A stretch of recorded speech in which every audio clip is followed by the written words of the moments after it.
Hello दोस्तों, good morning, नमस्कार। कैसे हैं आप सब? आई होप काफ़ी अच्छे होंगे, स्वस्थ होंगे, मस्त होंगे और पढ़ाई कर रहे होंगे। मेरा नाम है प्रमोद और मैं लेकर आ चुका हूं आप लोगों के लिए exam booster show episode number 25। और मुझे पता है कि आप 24 एपिसोड तक देख चुके होंगे और आपको बहुत कुछ इस सेशन से सीखने को मिल रहा होगा। तो मेरे भाई इस वीडियो में स्टार्टिंग से लेकर लास्ट तक जरूर बने रहिएगा और अगर नए हैं तो चैनल को सब्सक्राइब कर लीजिएगा ताकि आपको सुबह सुबह 10 बजे इसकी नोटिफिकेशन मिलती रहे मेरे भाई। चलो स्टार्ट करते हैं आज का सेशन आप लोगों के लिए आईएएस कोड पर बेस्ड होगा। क्यों? क्योंकि प्रत्येक एग्जाम में 1 से 2 क्वेश्चन आईएएस कोड से पूछे जा रहे हैं और बच्चे इस पर ध्यान नहीं दे रहे हैं। आईएएस कोड पढ़ रहे हैं, 2-4 पढ़ ले रहे हैं, बस हो गया, इससे ज्यादा नहीं पढ़ रहे। तो यहाँ पर आज की पूरी क्लास 10 मिनट शो में आपको कम से कम मैं 30 से 40 आईएएस कोड पढ़ाऊंगा और उनमें से इंपॉर्टेंट भी बताऊंगा कि कौन सा आईएएस कोड आपके एग्जाम में एज इट इज आ सकता है। चलिए स्टार्ट करते हैं बेटा आज का सेशन। जैसे देखिए, आईएएस कोड 269 आपने पढ़ा होगा कि 33 सीमेंट के लिए यूज किया जाता है, लेकिन यहाँ पर क्या लिखा गया है कि स्पेसिफिकेशन फॉर 33, 43, 53 ग्रेड के लिए। लेकिन यहाँ पर फिर से आप एक बार देख सकते हैं कि 8112 और 269 आपको बता चुका हूँ 43, 53 ग्रेड के लिए। ये 3 कोड तो आपको पता रहे होंगे, एकदम सर पता रहे होंगे। अगला 8041 काहे के लिए होगा? रैपिड हार्डनिंग के लिए।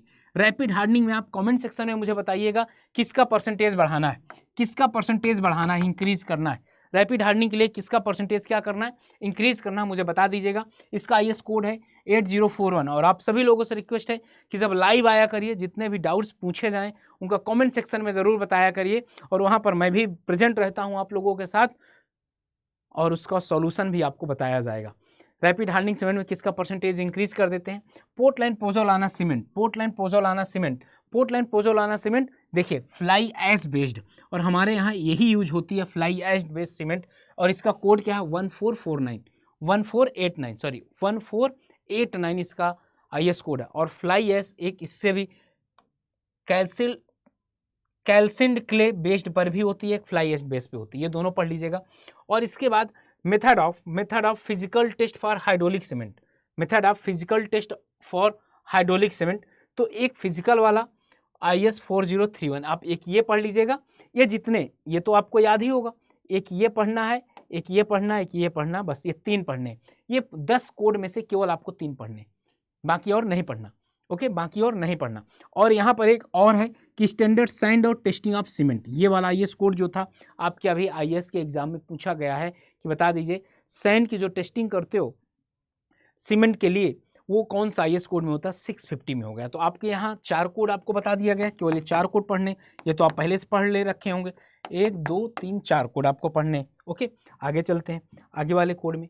आगे देखा जाए कि यहाँ कोर्स और फाइन एग्रीगेट के लिए स्पेशली कोड बनाया गया है, फाइन और कोर्स एग्रीगेट के लिए। तो ये सारे कोड किसके लिए होंगे? फाइन और कोर्स एग्रीगेट के लिए होंगे। फिर से बताऊं, सारे कोड पढ़ा नहीं जा सकता, अगर याद करना चाहेंगे तो कोड ये सारा कुछ याद नहीं कर पाएंगे। हाँ, एक चीज़ तो जरूर पढ़ सकते हैं। यहाँ पर देखिएगा specification of course and fine aggregate के लिए कौन सा कोड यूज किया जाता है? 383। कई बार पढ़ेंगे, वीडियो को 3-4 बार अगर आप देखेंगे ना तो चीज़ें आपको याद हो जाएंगे। जैसे कोर्स ऑफ फाइन एग्रीगेट के लिए 383 आपका हो गया।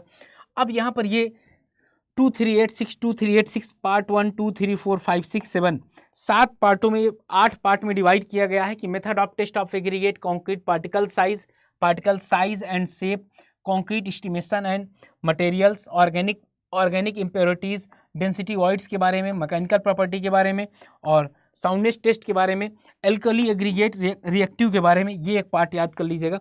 देखिए मैं बताऊं, आपके एग्जाम में इतना डेप्थ में तो बहुत मुश्किल है कि जाकर पूछे कि आप ये बता दीजिए कौन से पार्ट में।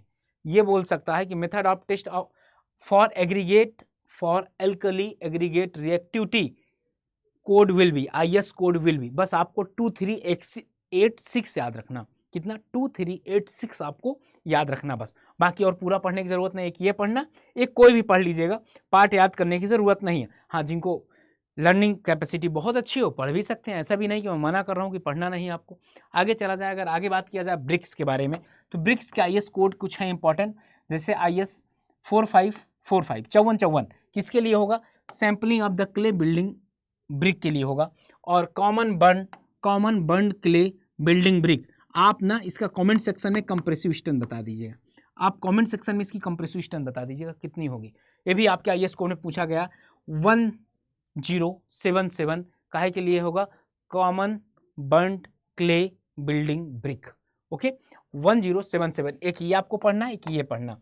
Method of test for test, मतलब जो आपके बर्न्ड क्ले, बर्न्ड क्यों लिखा जाता है, कि मतलब आपने जो ब्रिक बनाया है ना वो जलाया जाए, जलाने के बाद की बात कर रहे हैं। क्ले इस वजह से यूज किया जा रहा है, यहाँ पर वेदर्ड क्ले लिखा जाता तो और भी सुटेबल होता। आप जो घरों पर यूज करते हैं ना, बर्न्ड वेदर क्ले ब्रिक इस तरीके से बोला जाता है, या burned clay weathered brick. Okay यहाँ पर आप ना इसका IS कोड 3495 होगा आपका। आगे बात करते हैं हम। आगे अगर बात किया जाए कि सीमेंट कंक्रीट की अगर बात किया जाए, सीमेंट कंक्रीट 383 आपको बता चुका हूँ। 383 आपके काहे के लिए होगा, course and fine aggregate. Sand के लिए 650, सैंड के लिए 650। 516 काहे के लिए होगा, देखिए ये 2-3 बार पढ़ चुके हैं तो आपको याद हो जाएगा कि compressive strength. Okay compressive strength, concrete की कंप्रेसिव स्ट्रेंथ या फ्लेक्सुरल स्ट्रेंथ, फार्मूला बता दीजिएगा। क्या ये सही है 0.7 रूट ऑफ द FCK, कि ये सही है 0.45 रूट ऑफ द FCK? कौन सा सही है कमेंट सेक्शन में बताना है। 4, 5, 6 तो हर बच्चे को पता होगा। और कंक्रीट मिक्स डिजाइन आपके लास्ट के SSC JEE में तो यही क्वेश्चन आया था ना, SSC JEE में तो यही क्वेश्चन आया था कि कंक्रीट मिक्स डिजाइन के लिए कौन सा IS कोड यूज किया जाता है। 10262, 10-262, 456 ये याद था हमको। 516 याद हो गया कंप्रेसिव स्ट्रेंथ के लिए। 383 course and fine aggregate, sand के लिए हमारा 650। इतना कुछ याद हो गया अभी हमको। ओके आगे चलते हैं। आगे कौन से कोड हैं, आगे कौन से कोड हैं। आगे अगर कोड की बात किया जाए तो यहाँ पर देखिएगा 456 हमको याद है, 383 हमको याद है, 2386 ये देख लीजिए, 2386 हमको याद है ना। 2386 अभी इसके पूरे पूरे पार्ट लिखवाया था। अब इस तरीके से आपके एग्जाम में पूछे जाएंगे कि method of test for aggregate for concrete 8 part में डिवाइड है। अब अगर बहुत डेप्थ में एग्जामिनर पूछ लेगा तो आपको ये बताना होगा कि according to IS code method of test for aggregate divided how many part, कितने पार्ट में डिवाइड है, then your answer will be 8 part. Okay method of sampling छोड़ दीजिए। Storage, specification of storage material 4082, अगर आप मेरी पहली क्लास में जाएंगे तो वहां पर मैंने एक क्वेश्चन करवाया था, वो क्वेश्चन का आंसर यहाँ पर है, वो क्वेश्चन का आंसर यहाँ पर है। ओके 2116 काहे के लिए है, मोटार के लिए, मैसनरी मोटार के लिए, सैंड फॉर मैसनरी मोटार के लिए होगा, पढ़ने की ज़रूरत नहीं है। और ये आपको याद होगा 455, हाँ ये आप लोग याद कर लीजिए 455 काहे के लिए होगा, पोर्टलैंड स्लैग सीमेंट, काहे के लिए, स्लैग सीमेंट।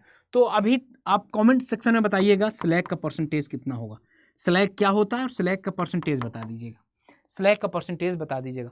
ओके 1489 ये भी अभी PPC के लिए बता चुके हैं। और इसके बाद क्या था 6909 काहे के लिए, 6909 आप काहे के लिए, specification of super sulphate resistance cement rapid hardening के लिए भी बता दिया गया। तो यहाँ पर देखिए पहले इसके बारे में मैंने, जैसे आपने 4082 आपने देख लिया, यहाँ पर नहीं 2386 जैसे आपने देख लिया, तो इसका मैं ब्रीफली 8 पार्ट सारे के सारे डिफाइन कर दिया हूँ। ये देख लीजिए, ये इसके 8 पार्ट सारे के सारे डिफाइन कर दिए हैं। आप यहाँ से भी पढ़ सकते हैं 8 पार्ट तक, और अगर आप शॉर्ट में पढ़ना चाहते हैं तो ये भी आप पढ़ सकते हैं, ये भी आप शॉर्ट में इसको पढ़ सकते हैं। इसके बाद आगे चलते हैं, अगला कोड क्या कहलाता है आपका, अगला कोड क्या कहलाता है, आगे का कोड क्या कहलाता है 456 आपको पता है, स्पेशल 26 ये सब कंक्रीट मिक्स के लिए होता है। 1199 काहे के लिए होता है, कंक्रीट के सैंपलिंग के लिए एंड एनालिसिस के लिए, कंक्रीट के सैंपलिंग के लिए एंड एनालिसिस के लिए। 516 हमको याद हो गया, देखिए 2-3 बार पढ़ा गया, याद हो गया ना।